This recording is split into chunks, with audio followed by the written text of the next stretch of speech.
Hello everybody, in this video I'm going to show you how to use this Google Sheet that I put together for you to take attendance in Zoom.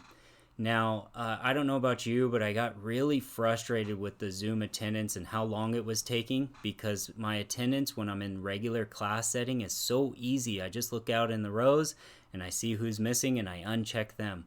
Well, what this Google Sheet does is kind of save you time. And the process is kind of like that. You just look out and you see who's missing and you uncheck those names. So let me get started and show you how to use this Google Sheet, which is linked in the description below. You go to Teachers Pay Teachers and you download it from there. So let me go ahead and get started. The first thing you need to do is go to Reports or the Zoom Reports, click on Usage,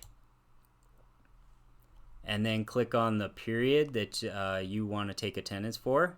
Participants, which I'm sure you guys all know. Click on Show Unique Users and then export that file.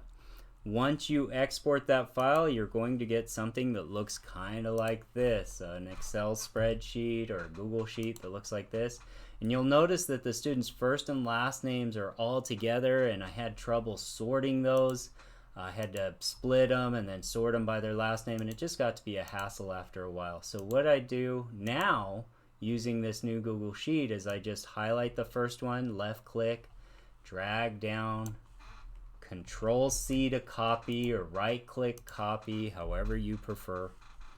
Then go to the next form or the Google Sheet, Go to the Google Sheet and then just paste that list right there. And you'll notice that all of my students are checked off except for these few, which I'm going to uncheck in attendance. Now, what I want to do next is maybe I want to give these students point values. So I'm going to click on 3 here, use the crosshairs just to drag that 3 down. And remember, if you accidentally make a mistake, like you drag the 3 over there, just Control Z or Edit Undo and it'll undo that for you. Now we'll notice that there's a cross-check process here. Sometimes I paste the names and the names aren't right because the students might have misspelled their name or they may have spelled their name differently from what they normally do. So Florentina Gran here, her name is not the same as in the list over here. So if I look at Florentina Gran, I go over to Gran, well, she goes by Flor. So I don't know why she put Florentina up there, but I am going to go ahead and get rid of the Intina part of her name, and now she's checked off. And you don't have to give them 3 points. That's what I normally do. I score them 3 points for each day. You may give them 5 points for each day, or you may give them different point values, and you can do that however you want. And so when you check them off here, it gives them the 5-point values. Now let's say you go by multipliers. You want to multiply that 5-point value by 2. Well, this row up here, you'll notice that it's a multiplier. So if you want to give them more points for Monday and Tuesday versus Thursday and Friday, you can do that in this form. All right, so there are some issues with this form, but I've worked out a lot of the kinks. The students are able to put in lowercase letters for their first and last name, and it still checks them off. A student with 2 first names can still be checked off 2 last names.